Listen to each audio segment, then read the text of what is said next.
Once upon a time, there was a beautiful kingdom where everyone lived in peace. The kingdom was so rich that the king decided to move the capital to the desert. He wanted to show that they were so powerful, they could tame the hot desert sands. The capital was built with bricks of bright blue and yellow, and it had a deep well at its center. From this well flowed all the water in the city, so it became a central square, with painted walls and a busy marketplace. The king was proud of his city. Nowhere else in the world could you buy such nice things, see such happy children, and eat such delicious food.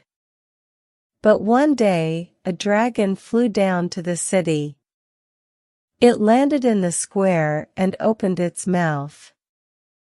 The people screamed and ran away. But no fire came out of the dragon's mouth. You may think, well, what is the problem, then?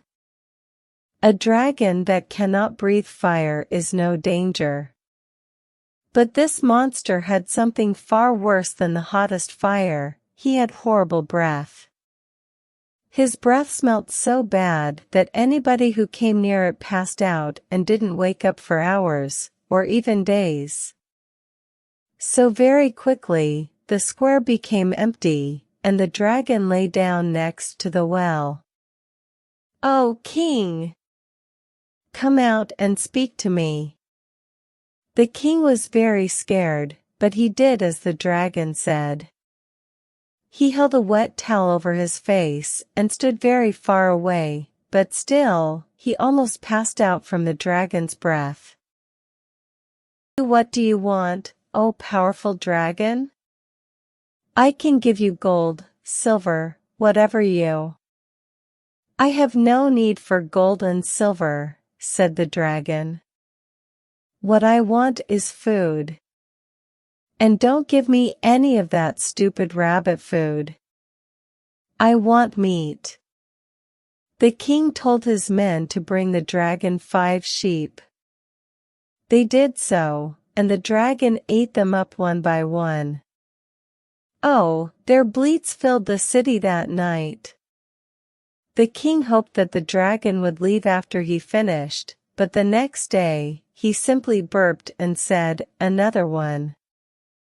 So each day, a sheep was brought to the dragon, and when they ran out of sheep, they brought him a cow instead. While this all happened, the king tried to solve the kingdom's problems.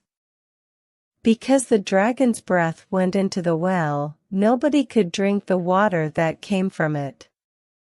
So they had to buy water from other kingdoms and transport it into the city.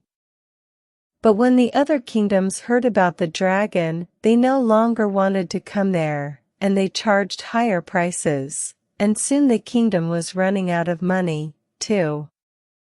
Of course, many knights came to try and kill the dragon, but each one passed out before they could even scratch him, and the dragon happily ate them up. The king did not like this, but at least it meant that their cows lasted longer.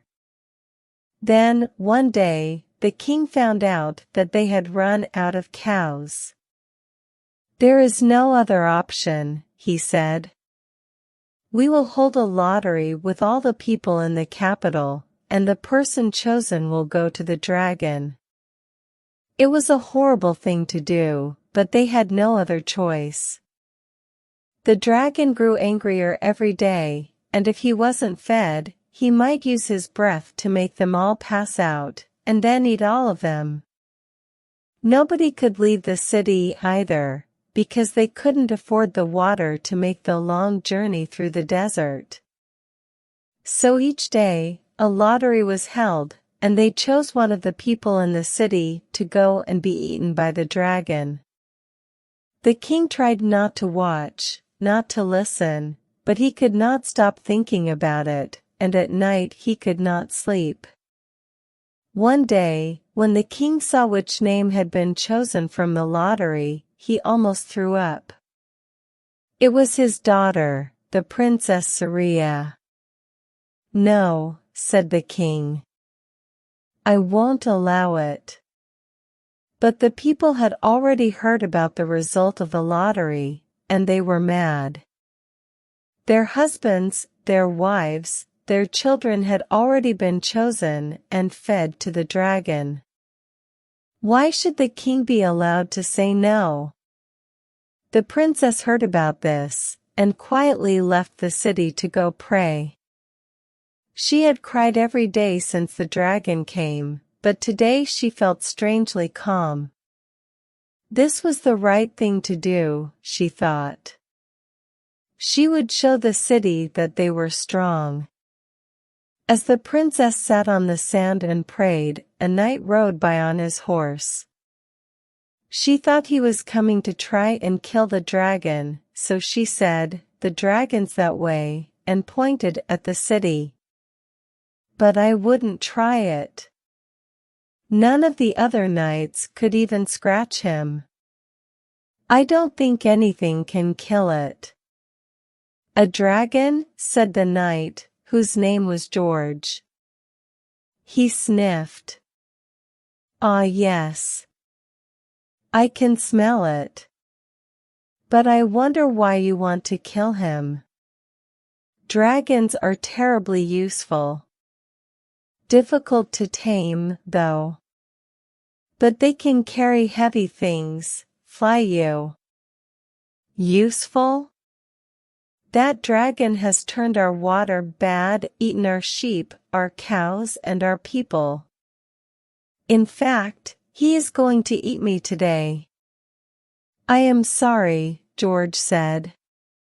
"I did not realize this dragon was causing such problems. And it would be a shame if he ate such a beautiful girl. Let me go and deal with him." And before Saria could respond, George rode into the city. She ran after him, but waited outside the square. She could not hear much of what was happening, but it didn't sound like fighting. In fact, he was talking to the dragon. Could it be that this man was a monster, that he was working with the dragon? A few moments later, there was a loud thump, and then George walked out of the square whistling. "Is it dead?" said Saria hopefully.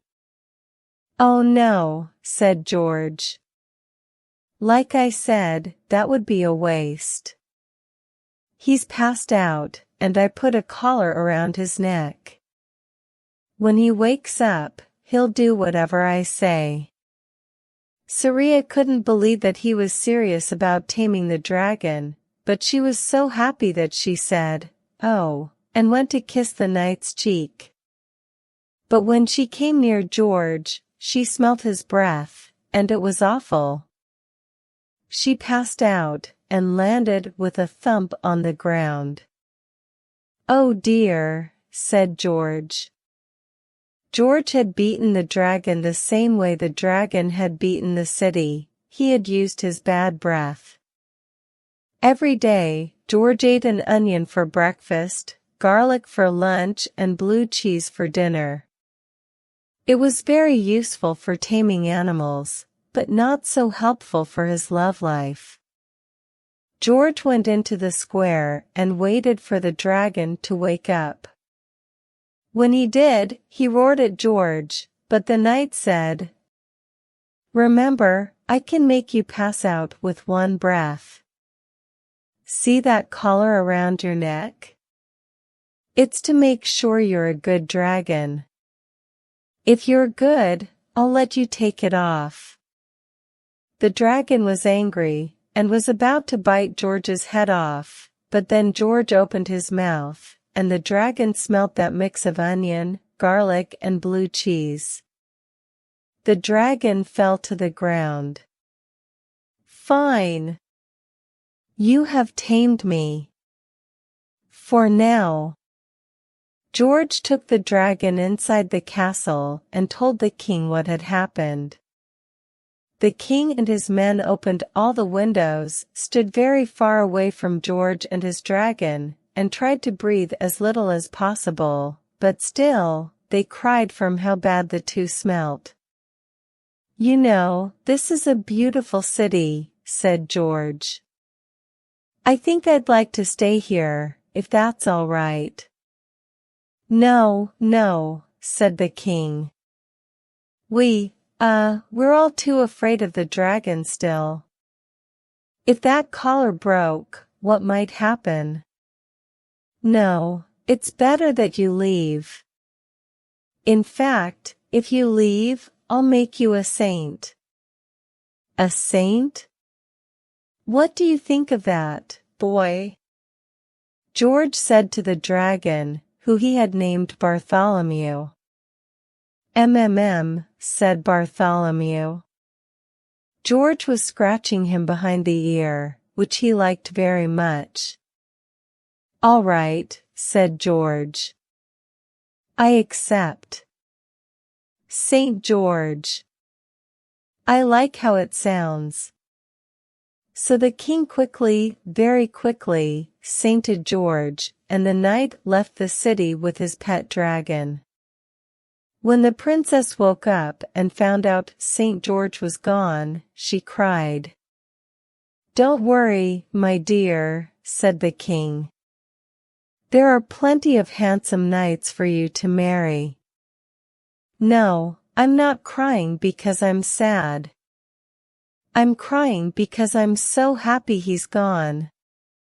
Father, he smelt worse than your feet." Saint George traveled with the dragon through the desert, and finally they came to a river.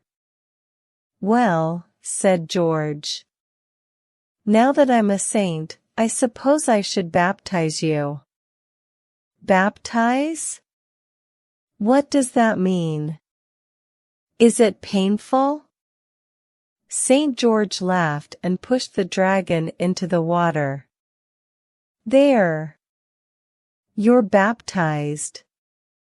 The dragon growled and pulled Saint George into the water.